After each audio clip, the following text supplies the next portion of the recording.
democracy was long in Africa before Europe? After Europe came and reintroduced their own version of democracy, we started having dictators and long-serving leaders that remain in power till today, and actually doing nothing for the people, only their pocket and their family. Let me take you back. Long before the arrival of colonialism, the Oromo people of Ethiopia had one of the most advanced democratic systems in the world. It is called the Gada system. For centuries, power was not inherited. It was not seized by force. It was transferred peacefully every 8 years. Leaders were chosen based on wisdom, ability, and service to the people. The Gada system created balance. No man ruled for life. No leader could stay in power forever. Leadership rotated among different age sets, guaranteeing accountability and preventing dictatorship. Even UNESCO has recognized the Gada system as one of humanity's greatest democratic heritages. This proves something the world does not want to admit.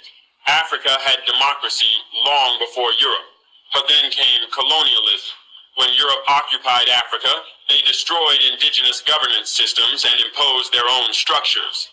They redefined leadership to serve their interest, not the people's interest. And after independence, instead of returning to our African models of rotating leadership, many states adopted European-style democracy. But it was democracy only in name. In reality, it became the age of the lifelong ruler. Look at Africa's post-independence history. In Togo, General Gnassingbé Eyadema seized power in 1967 and remained president until his death in 2005. That is 38 years in power. In the former Zaire, now the Democratic Republic of Congo, Mobutu Sese Seko came to power in 1965 after a coup, and he ruled until 1997. That is 32 years of one-man rule. In Gabon, Omar Bongo took office in 1967 and remained in power until 2009, a staggering 41 years of rule. In Zimbabwe, Robert Mugabe became prime minister in 1980, then president in 1987, and he clung to power until he was forced to resign in 2017. That is 37 years in total. And in Cameroon, Paul Biya has been president since 1982. Today, over 40 years later, he is still in power, making him one of the longest-serving leaders in the entire world. This is not the democracy our ancestors knew. This is not the democracy of the Gada system. What we see today is a broken imitation, designed during colonial rule and manipulated by leaders who fear to leave power.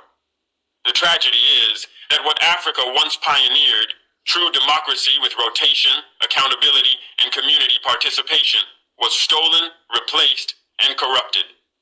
Our history proves that democracy is not a Western gift.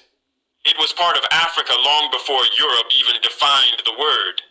But today, democracy in Africa has been reduced to elections that only legitimize dictatorships, while leaders sit in office until death removes them.